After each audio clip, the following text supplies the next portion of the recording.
The one and only Botticelli. Botticelli and Raphael, shirts and trousers. ஒரு வாரத்தில் எவ்வளவு மணி நேரம் வேலை செய்ய வேண்டும்? கடந்த சில ஆண்டுகளாக முடிவின்றி நீளும் விவாதங்களில் இதுவும் ஒன்று. இந்த விவாதத்தில் இன்ஃபோசிஸ் நிறுவனர் நாராயணமூர்த்தியின் மனைவி சுதாவும் இணைந்திருக்கிறார். வேலையில் பேரார்வம் உள்ளவர்களுக்கு எவ்வளவு நேரம் பணி என்பது ஒரு பொருட்டே அல்ல என இன்ஃபோசிஸ் நாராயணமூர்த்தியின் மனைவி சுதா கூறியுள்ளார். தன் கணவர் இன்ஃபோசிஸின் ஆரம்ப காலங்களில் வாரத்திற்கு 70 மணி நேரத்திற்கு மேல் உழைத்ததாகவும் அதுதான் அந்நிறுவனத்தின் வளர்ச்சிக்கு காரணம் என்றும் சுதாமூர்த்தி கூறினார்.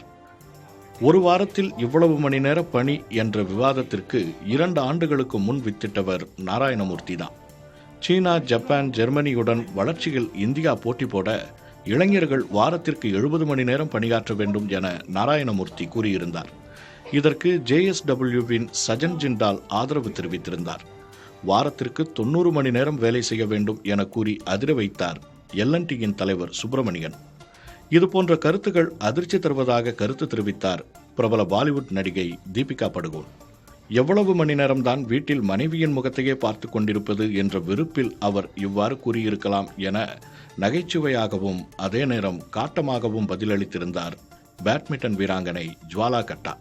வாரத்திற்கு 90 மணி நேர வேலை என்பதை பிரபல RPG குழும தலைவர் ஹர்ஷ் கோயங்காவும் எதிர்த்திருந்தார். 90 மணி நேர வேலை என்ற கருத்தை நெட்டிசன்கள் சமூக தளங்களில் கலாய்த்து தள்ளினர். உங்களுக்கு வீட்டில் வேலை செய்ய ஆட்கள் இருக்கிறார்கள், எங்களுக்கு வீட்டு வேலைகளை செய்வது யார் என்ற ரீதியில் கருத்துக்கள் குவிந்தன. குடும்பமா வேலையா எது முக்கியம் என்ற விவாதம் நீளும் நிலையில் சுதாமூர்த்தியின் கருத்தும் சமூக தளங்களில் விமர்சனங்களை சந்திக்கும் என எதிர்பார்க்கப்படுகிறது.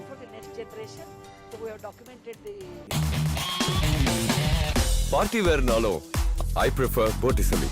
எங்க இருந்தாலும் நம்ம ஸ்டாரா தெரியணும் இல்லையா? வெரைட்டியான கலர்ஸ், நியூ டிசைன்ஸ், அதுக்கு மேல star look. The one and only Botticelli. Botticelli and Raphael, shirts and trousers.